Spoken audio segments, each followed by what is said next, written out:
अब आपसे जब मैंने पूछा तो आपने परिचय में ही भारतीय जनता पार्टी का नेता बता दिया। भारतीय जनता पार्टी के लिए तो जैसे ये यूजीसी का रेगुलेशन है, वो गले की, वो कहते हैं ना, गले में हड्डी अटक जाती है, न निगलते बन रहा है न उगलते बन रहा है। आप मानते हैं? हाँ सत्य 200%। आगे खाई पीछे कुआं। अब ये चीजें भाजपा के हाथ से निकल गई हैं। जो भी रिलीफ मिली है वो सुप्रीम कोर्ट से मिली है, उसका लाभ भाजपा को नहीं मिलने वाला है, क्योंकि आपने तो लागू कर दिया। ये तो कोर्ट ने स्टे किया ना, और वो स्टे अब दूसरा देखिए, जहाँ तक बैकवर्ड की बात है, वो ये कह रहे हैं कि इन्होंने वहाँ पे सुप्रीम कोर्ट में पैरवी नहीं की, पैरवी करते तो ये स्टे न मिलता। तो दोनों तरफ से गए ना, न बैकवर्ड से न फॉरवर्ड से। और यह आंदोलन, राजीव जी आप चूँकि इससे जुड़े हैं, जहाँ तक मैं जानता हूँ आज तक के इतिहास में जो आंदोलन गांव से चलता है या युवाओं के द्वारा किया जाता है, उसकी दूरी बहुत लंबी होती है। उस आंदोलन को किसी तरह आप रोक नहीं सकते, क्योंकि ये बात गांव से निकल के शहर आई है। मुझको नहीं पता था, मैं आपको बता रहा हूँ। उससे गांव के किसी बच्चे ने फ़ोन किया कि चाचा ये यूजीसी क्या है। तो मैंने कहा कि यूजीसी क्या है यार, क्या मुझको नहीं पता यूजीसी क्या है। फिर मैंने देखा कि यूजीसी है क्या। तो मतलब ये जो प्रोफेसर साहब ने कहा कि इसकी ज़रूरत नहीं थी, मतलब आ बैल मुझे मार, हमने बैठे बैठाले एक मुद्दा क्रिएट कर दिया जिसमें कि पूरा देश दो भागों में विभक्त हो गया। और राजीव जी सबसे बड़ी बात क्या है, कल तक उत्तर प्रदेश का ठाकुर योगी के खिलाफ आप एक शब्द नहीं बोल सकते थे उत्तर प्रदेश के ठाकुरों के सामने। वो तो अभी भी नहीं बोल रहे। नहीं, अब सुनिए तो ना पूरी बात।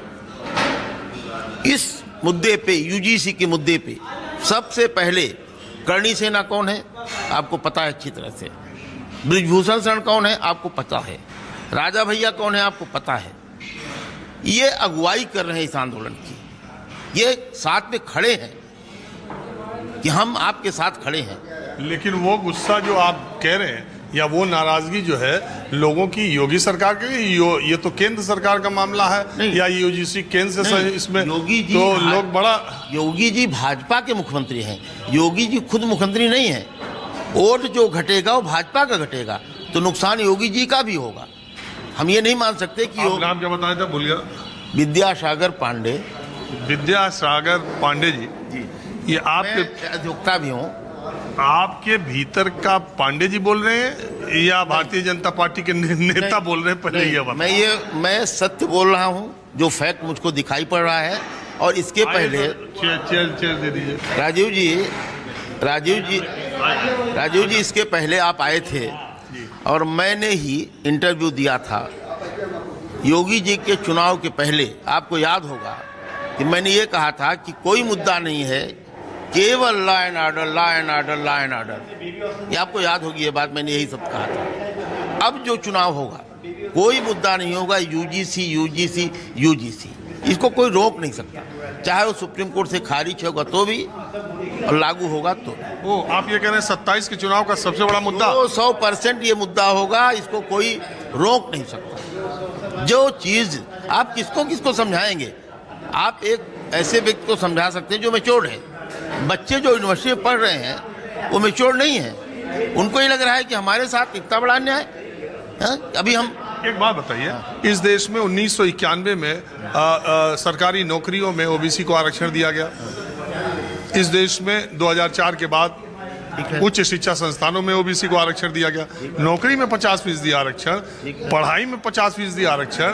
तो अगर उसी वर्ग को यूजीसी के एक रेगुलेशन से एक सेफगार्ड दिया गया कि उनके खिलाफ जाति के आधार पर कोई विभेद नहीं हो सकता, तो फॉरवर्ड की इतनी नाराजगी की क्या? एक बात बताइए, ये तो बच्चे हैं जो आपस में पता ही नहीं चलता कि ये ब्राह्मण है, ये ठाकुर हैं, ये दलित हैं, ये बैकवर्ड है। आपस में जो दोस्ती यूनिवर्सिटी में आप भी रहे, मैं भी रहा, कभी आपने फील किया कि आजाद के आधार पर यूनिवर्सिटी में कभी झगड़ा हुआ किसी बच्चे का? नहीं हुआ। क्यों? हम जाति नहीं पूछते थे, हमारा दोस्त आप दोस्त हो गए। नहीं, देखिए इलाहाबाद यूनिवर्सिटी में सर मुझे करेक्ट करेंगे कि मंडल आयोग की सिफारिशों को लागू होने के पहले, मुझे तो नहीं याद आता, अगर होगा भी तो मेरी याददाश्त में शायद ही कोई इलाहाबाद स्टूडेंट यूनियन का बैकवर्ड का कोई आदमी प्रेसिडेंट बना होगा। मुझे मोटे तौर पर तो याद नहीं आ रहा, बने होंगे तो इक्का दुक्का। नहीं, लेकिन हाँ, मंडल आयोग के लागू होने के पहले कोई ओबीसी का अध्यक्ष नहीं था, आपका ये कहना चाहते हैं। देखिए अब नहीं था ना मोटे तौर पे, या एक इक्का दुक्का होगा तो नहीं, हम आज़ादी के बाद से बता नहीं सकते। मेरी याददाश्त में नहीं था। तो आपकी याददाश्त में हम मान लें कि 70। मैंने सन 73 में विश्वविद्यालय छोड़ा, तो उसके पहले के कम से कम 10 साल तक के अध्यक्षों का तो मोटे तौर पे जानकारी थी। तो मुझे ऐसा कोई नहीं नजर आया कि इस तरह का कोई और अध्यक्ष। उसके बाद जब मंडल आयोग की सिफारिशें लागू होने के बाद कुछ ही दिनों के बाद छात्र संघ यूनियन के ज्यादातर अध्यक्ष बैकवर्ड दिखाई दिए। अरे राजीव जी एक बात बताएं आपको, अब इस पे अरे अध्यक्ष मैं 4-5 का तो नाम ले सकता हूँ। आप ले लेंगे, 4-5 कर लेंगे। आप बताइए, अब चार बताइए। पांच नाम आपने बताए। चलिए आप बताएं। हाँ बताइए। कृष्णमूर्ति सिंह यादव, ठीक है, हेमंत टुन्नू, ठीक है। और एक अभी बना था कुछ दिन पहले अभिषेक या क्या यादव। अभी तो छात्र संघ बंदी है बहुत साल से। मेरा देखिए ऐसा है, आप भी इस विश्वविद्यालय के विद्यार्थी रहे हैं। जी बिल्कुल। हम लोगों ने हमेशा ही देखा कि इस विश्वविद्यालय में जो कैंडिडेट जीतता है उसके लिए दो चीज़ें बड़ी महत्वपूर्ण हैं। एक तो वह किस क्षेत्र का आता है, वो बुंदेलखंड का है कि पूर्वांचल का है कि भोजपुर का है।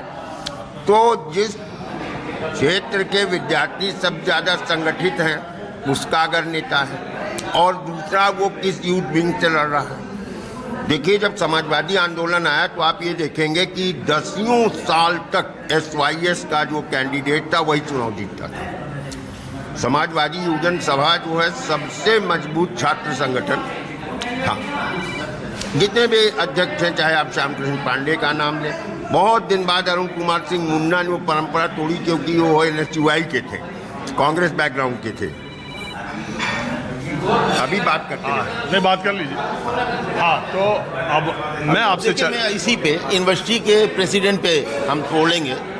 देखिए कभी भी जो इलेक्शन होता है यूनिवर्सिटी में, इलाहाबाद यूनिवर्सिटी में, पहली चीज़ तो अध्यक्ष जो बनता है उसमें दो चीज़ें काउंट करती हैं। एक उसकी पर्सनालिटी और एक उसकी कास्ट।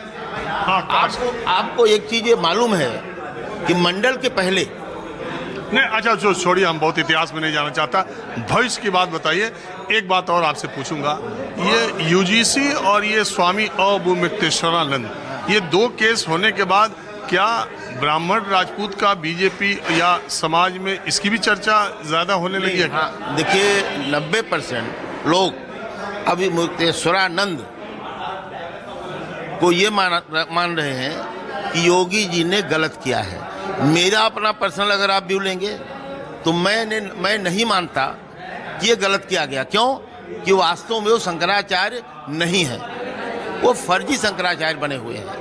मैं 90% लोग आप कह रहे हैं कि हाँ। जो कुछ हुआ, बटुकों की शिखाएं खींची गई और वो उसी को देख रहे हैं। वो लॉ पे नहीं जा रहे हैं, और बने हैं कि नहीं बने हैं नहीं है, इसी कोई चर्चा नहीं करता। लोगों को पता भी नहीं है, क्योंकि मैं बहुत नज़दीक उस संस्था के था जो झगड़ा था वासुदेवानंद सरस्वती और इनके गुरु जिनकी मृत्यु हो गई अवधूतानंद के स्वरूपानंद महाराज। ये झगड़ा सन 54 से राजीव चल रहा था। मैं अगर आप बैठे तो 1 घंटे में पूरा समरी आपको बता सकता हूँ। उस पर किसी और दिन चर्चा करें।